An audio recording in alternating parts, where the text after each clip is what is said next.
मित्रों नमस्कार। अपनी बात के इस अंक में आपका स्वागत है। मैं हूँ शिवदत्त गुप्ता। मित्रों, हमारे देश में कुछ नेता जिस प्रकार से बेचैन हैं कि हमारे देश में बांग्लादेश जैसा नेपाल जैसा क्यों नहीं हो रहा है, तो मैं उन नेताओं को बताना चाहता हूँ कि यह कोशिश सन 2011 से, जब से प्रधानमंत्री नरेंद्र मोदी बने हैं, तब से जारी है। उदाहरण के तौर पर हमारे देश में इस तरह के कई बार आंदोलन हुए हैं, जिसमें प्रमुख किसान आंदोलन था, जो कि किसानों के लिए पूरा पूरा हितकर था। लेकिन उस आंदोलन को किस तरह से काला कानून, 700 आदमी शहीद, इस तरह से काफ़ी लोगों में उबाल पैदा करने की कोशिश की। कांग्रेसियों ने, आम आदमी पार्टी ने, सभी जितने भी पार्टी थे सभी ने कोशिश की थी एनसीआर लागू करने की कोशिश में। जिस तरह से आ, आंदोलन हुआ, सड़कों पर अराजकता फैली और कर्फ्यू लगाया गया, वो भी एक इसी का हिस्सा था। करने की कोशिश थी, लेकिन ऐसा नहीं, प्रयास सफल होने दिया गया। और भी अनेक आंदोलन इस प्रकार से हमारे देश में करने की कोशिश की गई और वह सफल नहीं हुए हैं। तो आज जैसे संजय राउत ने बोला कि हमारे देश में भी ये सब जो नेपाल में हुआ है वह हो सकता है, क्योंकि वहाँ की परिस्थितियाँ यहाँ की परिस्थितियाँ सेम हैं। लेकिन उसको ये नहीं मालूम, संजय राउत को, कि यहाँ पर जितना सख्त सशक्त पक्ष है, जो इस समय मोदी जी है, वो कार्य कर रहे हैं। वो देश के लिए नहीं, विदेश में भी विदेशों को साथ में लेके कर रहे हैं। उनकी नीतियाँ ऐसी हैं कि आज वो विश्व के नेता बन गए हैं। तो मैं ये संजय राउत को कहना चाहता हूँ कि संजय राउत, नेपाल में विपक्षी पार्टियों के नेताओं को भी मारा जा रहा है और उनके घर जलाए जा रहे हैं। एक प्रधानमंत्री की वाइफ को जिंदा जला दिया, जो कि अनैतिक कार्य है। हालांकि जो नेपाल में हो रहा है वो बहुत ही गलत हो रहा है। उनको ये समझना चाहिए कि देश की संपत्ति वहाँ पर आम लोगों की टैक्स से बनती है और उस संपत्ति में आग लगाना, अपने पैसों में आग लगाना है। आज उसको जिस तरह से उजाड़ा जा रहा है, यही बनाने में कितने वर्ष लगेंगे और किन के पैसे से बनेगी। लेकिन जब से चीन ने और भारत ने हाथ मिलाया है, अमेरिका को नहीं देखा गया और अमेरिका ने वह कर दिखाया जो बांग्लादेश में किया था।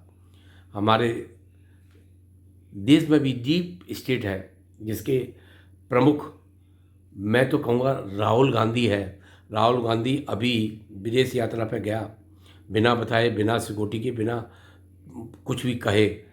तो उसका एजेंडा वहाँ पर ये नहीं था, उसका एजेंडा यही था जो नेपाल में होने जा रहा है, हो रहा है। और देखो, नेपाल में भी जो तीन लोगों के नाम आए हैं, वो तीनों के तीनों अमेरिका के समर्थित हैं कि वो देश के प्रधानमंत्री बनकर उसकी बागडोर संभालें। तो ये अमेरिका को देखा नहीं गया और अमेरिका ने वह बाजी की जिससे कि हमारे देश में भी अस्थिरता फैले, क्योंकि हमारा देश और बांग्लादेश एक साथ मिले हुए हैं, जिसके कारण स्वाभाविक है कि जब कोई पड़ोस में लड़ाई झगड़े हो रहे हों तो हम भी कैसे सुरक्षित रह सकते हैं, कुछ ना कुछ तो फर्क पड़ता ही है। तो उस लिहाज से अगर देखें तो हमको भी कुछ ना कुछ थोड़ा बहुत सफ़र इसलिए करना पड़ेगा क्योंकि हमारा रोटी और बेटी का वहाँ पर संबंध है। वहाँ पर हिंदू राष्ट्र था, आज उसको हिंदू राष्ट्र हटाकर वहाँ के कम्युनिस्टों ने ऐसा माहौल पैदा कर दिया कि वो धर्मनिरपेक्ष बना दिया, जिसके कारण वहाँ पर अराजकता फैलने लगी। जिस प्रकार से हमारे देश में गांधी ने किया। गांधी ने इस देश को बंटने पर कहा था कि मैं अपने देश को जब बांटूंगा जब मेरी लाश पर बटेगा। तो ना तो गांधी मरा, गांधी की लाश पे तो नहीं बना। गांधी ने तो वो लाशें देखी हैं जिनकी लाशों पे देश बटा। हिंदुओं की लाशें ट्रेन भर भर के कलकत्ता में जब आई थी तो एक शब्द गांधी के मुंह से नहीं निकल रहा था। तो ये गांधी और कांग्रेस, ये सब के सब हमारे देश को जिस गर्त में ले जाने की शुरू से कोशिश हुई थी, और आज हमारे पास ये नकली गांधी जो है वो कोशिश कर रहा है। जैसे उसने कहा वोट चोर, चोर एक शब्द ऐसा इस्तेमाल करता है जिससे लोगों की भावनाएं भड़के। वोट चोर, गड्डी चोर, चौकीदार चोर है। ये सब नारे एक परिपक्व आदमी के हिसाब से देखा जाए तो कभी भी नहीं लगाएगा।